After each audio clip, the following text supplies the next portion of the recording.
Hello बच्चों, let's read this question. The question says ball bearing are used to option first decrease friction, option second decrease surface area, option third increase friction and option fourth all of these.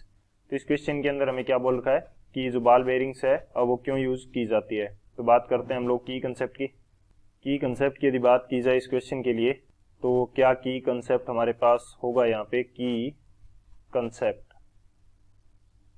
तो की concept की यदि बात करें तो हम यहाँ पे दो चीजें डिस्कस करने वाले हैं. फ्रिक्शन हमारे पास क्या होता है बेसिकली, ये हमारे पास वो फोर्स है जो कि दो ऑब्जेक्ट्स के बीच में रिलेटिव मोशन जो है उसको क्या करेगा, अपोज करेगा जब वो एक दूसरे के अगेंस्ट क्या करती हैं, मोशन करने का ट्राई करती हैं.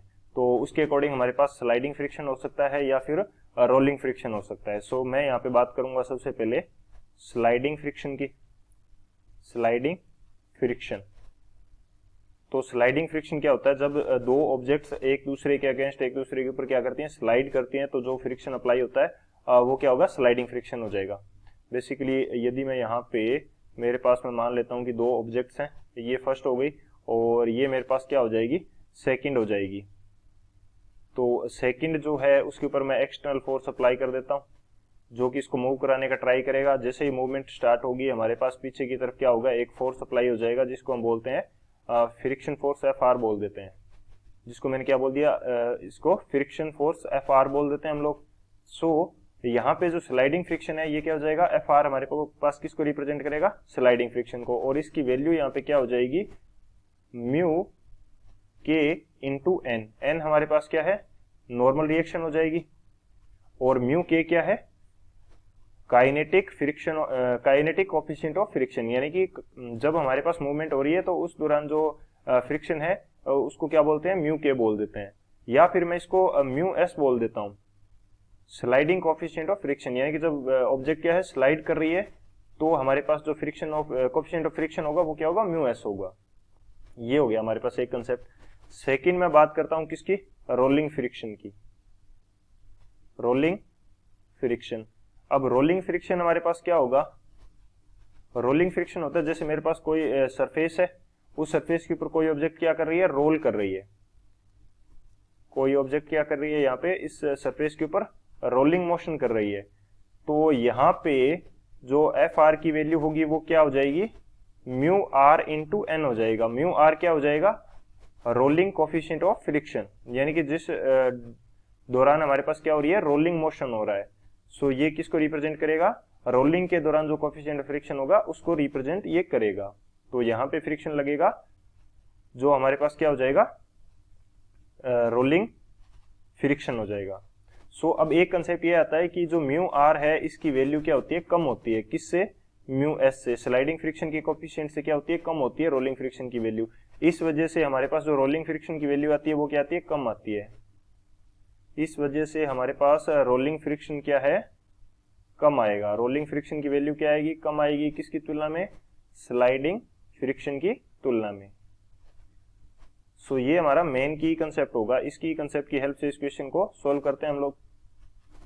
सॉल्यूशन की यदि बात की जाए तो सॉल्यूशन हमारे पास क्या हो जाएगा, सॉल्यूशन हमारे पास होगा कि हम बॉल बेयरिंग्स की यदि बात करें तो बॉल बेयरिंग्स के अंदर क्या होती है, छोटी छोटी बॉल्स होंगी.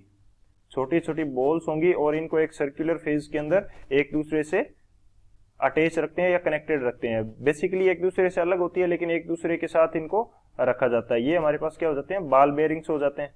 अब इनके अंदर क्या होता है, लुब्रिकेंट इनको प्रोवाइड किया रहता है और ये यहाँ पे जो इनकी सरफेस होती है वह क्या होती है, स्मूथ होती है. तो जिसकी वजह से एक तो जब हमारे पास मोशन होगी तो बॉल बेयरिंग की वजह से कैसी मोशन होगी, रोलिंग मोशन हो जाएगी. एक तो हमारे पास रोलिंग मोशन हो जाएगी और दूसरा हमारे पास यहाँ पे क्या है, इनके अंदर लुब्रिकेंट्स इजीली अप्लाई कर सकते हैं. तो स्मूथनेस भी हमारे पास क्या होती है, ज्यादा होती है. स्मूथनेस भी ज्यादा है तो ये स्लाइडिंग फ्रिक्शन की तुलना में हमें क्या प्रोवाइड करेंगी, लेस फ्रिक्शन कराएंगी. यानी कि रोलिंग फ्रिक्शन प्रोवाइड कराएंगी, ये तो रोलिंग फ्रिक्शन प्रोवाइड कराएंगी जिसकी वैल्यू क्या होती है, कम होती है. सो ये फ्रिक्शन को क्या करती है, डिक्रीज करती है. डिक्रीज फ्रिक्शन, ये फ्रिक्शन को क्या करेंगी, डिक्रीज करेंगी. सो हमारा करेक्ट ऑप्शन कौन सा होगा, जो फर्स्ट है डिक्रीज फ्रिक्शन, ये हमारा करेक्ट हो जाएगा. थर्ड तो हमारा इनकरेक्ट हो जाएगा और फोर्थ भी इनकरेक्ट हो जाएगा क्योंकि ऑल ऑफ दीज नहीं हो सकता. सेकंड अब क्या कह रहा है, decrease surface area. Surface area को ये डिक्रीज नहीं करती है, ये क्या करती है, फ्रिक्शन को डिक्रीज करती है. सरफेस एरिया तो बेसिकली स्लाइडिंग के अंदर भी हमारे पास एक्चुअल सरफेस एरिया की तुलना में जो कॉन्टेक्ट एरिया होता है दो ऑब्जेक्ट्स का वो बहुत कम होता है। जैसे ये जो दो ऑब्जेक्ट्स हैं इनका एक्चुअल सरफेस एरिया तो काफी ज्यादा है, लेकिन इनका पॉइंट ऑफ कांटेक्ट यदि देखा जाए तो प्रत्येक ऑब्जेक्ट जो होती है उसकी नीचे की सरफेस क्या होती है, रफ होती है, और इनके अंदर यदि सरफेस रफ है तो ये इनका पॉइंट जो कांटेक्ट एरिया है वो भी बहुत कम होता है। सरफेस एरिया डिक्रीज करना तो अलग कंसेप्ट हो जाएगा। तो कांटेक्ट का एरिया भी कम होता है, और सरफेस एरिया को तो डिक्रीज हम किस प्रकार से कर सकते हैं, सरफेस के ऊपर कोई इफेक्ट नहीं आ रहा है, जैसी ऑब्जेक्ट पहले थी वैसी अभी है हमारे पास, लेकिन डिक्रीज क्या हो रहा है, फ्रिक्शन हो रहा है। किसकी वजह से, रोलिंग मोशन की वजह से, क्योंकि ये क्या करती हैं कि रोल करती हैं। जब ये यहाँ पे इसके ऊपर किसी भी ऑब्जेक्ट की मूवमेंट होगी तो वो क्या होगी, रोलिंग मूवमेंट हो जाएगी, क्योंकि इनकी मूवमेंट रोलिंग मोशन होने वाली है। सो हमारा करेक्ट ऑप्शन कौन सा हो जाएगा, जो फर्स्ट है ए, डिक्रीज फ्रिक्शन, ये हमारा करेक्ट हो जाएगा। So option A is the final answer. I hope you understood it well. Best of luck. Thank you.